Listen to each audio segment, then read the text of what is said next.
എല്ലാവർക്കും ഉണ്ടാവില്ലേ നമ്മളെക്കാളും നല്ല ഏജ് ഗ്യാപ്പുള്ള ചില ഫ്രണ്ട്സ്. അപ്പോൾ അങ്ങനത്തെ എൻ്റെ ഒരു ഫ്രണ്ടിനെ കാണാനാണ് നമ്മൾ ഇന്ന് പോകുന്നത്, ഒപ്പം ജിബിയുടെ ഒരു ഫ്രണ്ടിനെയും. അപ്പോൾ നമ്മളൊരാളെ കാണാൻ പോകുമ്പോൾ വെറും കൈയോടെ പോകാൻ പാടില്ലല്ലോ. അങ്ങനെ നമ്മൾ ട്രാവൽ ചെയ്ത് ആ ആളെ കാണാൻ വേണ്ടി എത്തിയിട്ടുണ്ട്. So guys, meet mister Appoos, my youngest friend in town.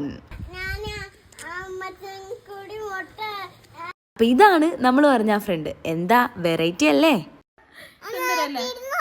തിരിഞ്ഞു നോക്കിയിട്ട് കാര്യമൊന്നുമില്ല, ഇങ്ങനെ തന്നെ.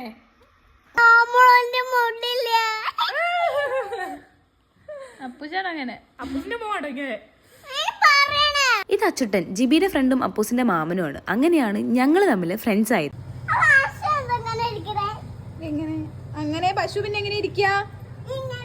അങ്ങനെ എപ്പോഴൊന്നും കാണാൻ പോയില്ലെങ്കിലും പോയി കഴിഞ്ഞാൽ ഭയങ്കര അടിപൊളിയാക്കും. ഒരു തെറാപ്പി കഴിഞ്ഞ ഫീലാണ്.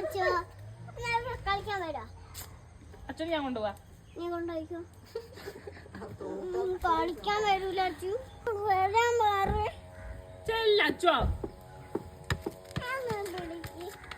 അപ്പൂസിന്റെ കൂടെയുള്ള കളിയും വർത്താനൊക്കെ കഴിഞ്ഞ് നേരെ വീട്ടിലേക്ക് പോന്നു. അപ്പൊ എങ്ങനെയാ, അപ്പൂസിന് ഇഷ്ടപ്പെട്ട കമന്റ്സിൽ പറയണേ.